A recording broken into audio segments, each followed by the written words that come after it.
Cheque bounce के case पर 138 an act के केस पर मैंने एक वीडियो बनाई थी कि मान लेते हैं कि एक व्यक्ति ने 9 लाख रुपए का चेक दिया और चेक बाउंस हो गया, उसने न्यायालय में केस किया और जजमेंट के टाइम न्यायालय ने उसे सजा सुना दी है और उसे 2 साल की सजा और 2 साल की सजा और 10 लाख रुपए के अर्थदंड से दंडित किया है।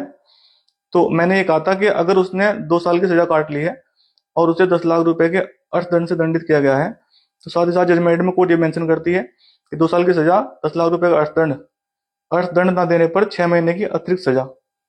अगर उसने 2 साल की सजा काट ली है और अर्थदंड जमा नहीं किया है और उसके बदले में भी उसने 6 माह की सजा काट ली है, तो मेरा ये कहना था कि उसके बाद फिर उसे परिवादी को कोई पैसा नहीं देना है, क्योंकि वो तो सजा काट चुका है। तो कुछ लोग ये, कुछ वरिष्ठ विद्वान अधिवक्ता भी कंफ्यूजन में है। उनका ये कहना है कि 138 एक्ट में अगर आपने सजा काट ली है और आपने जुर्माना जो न्यायालय ने लगाया है उस जुर्माने के बदले भी आपने सजा काट ली है, तब भी आपको चेक का अमाउंट देना पड़ेगा एक्ट में। तो मैं आज आपको बता देता हूँ कि चेक का अमाउंट किन कंडीशन में नहीं देना है, लॉ क्या कहता है, कानून क्या कहता है। 138 एन एक्ट में प्रोविजन यह है, चेक बाउंस के लिए क्या सजा है और कितना जुर्माना है और कोर्ट किस तरीके से परिवादी को पैसे दिलाती है। 138 एन एक्ट में अधिकतम 2 साल तक की सजा का प्रावधान है और चेक की रकम से 2 गुना रकम तक के जुर्माने का प्रावधान है।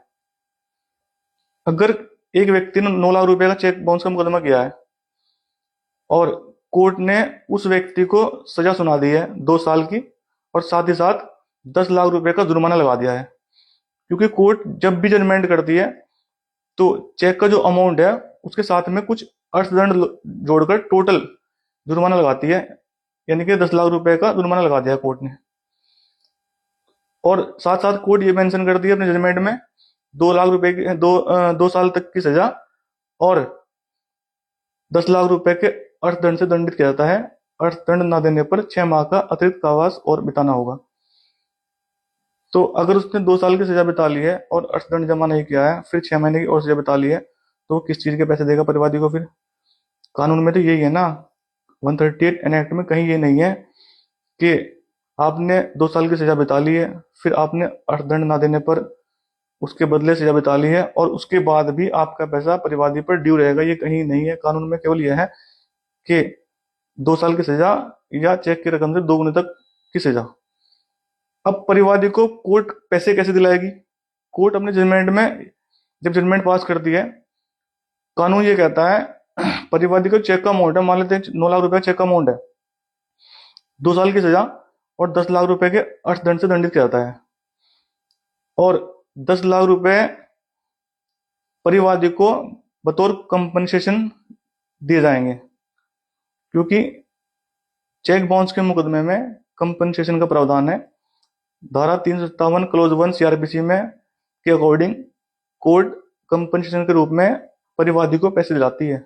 138 में ये कहीं नहीं है कि चेक की रकम अदा करेगा, चेक की रकम का कहीं प्रावधान नहीं है कि चेक की रकम परिवादी को दी जाएगी। एज ए कंपनसेशन परिवादी को पैसे दिलाए जाएंगे और कंपनसेशन अगर नहीं दिया तो कंपनी के बदले सजा काट लिए, फिर कहाँ के पैसे? बहुत लोगों के मन में कंफ्यूजन है। मेरा कहना यह है कि जो कंफ्यूजन में है, जो अधिवक्ता कंफ्यूजन में है, उनके लिए है, कोई आप मुझे एक जजमेंट ऐसा दिखा दें लोअर कोर्ट से लेकर सुप्रीम कोर्ट तक का जिसमें लिखा हो 138 एक्ट में कि चेक 2 साल तक की सजा बिता ली है, फिर जुर्माने के बदले भी सजा बिता ली है, उसके बाद भी चेक का अमाउंट एज इट इज रहता है, चेक का अमाउंट देना पड़ेगा। किसी जजमेंट में एक दिखा दे, वही लिखा हो। परिवादी को पैसा कैसे दिया जाता है? 357 क्लोज 1 सीआरपीसी में कंपनसेशन के रूप में न्यायालय परिवादी को पैसा दिलाती है। अगर आपने पैसा नहीं दिया तो ये कोर्ट जजमेंट मेंशन करती है कि उस पैसे के बदले आपको 6 माह या 1 साल या 2 महीने का और एडिशनल कारावास बिताना होगा। ये मेंशन करती है। उसने कारावास 2 साल बिता लिए, उस अमाउंट के बदले भी आपने सजा काट ली है, फिर कहाँ का पैसा देना आपको?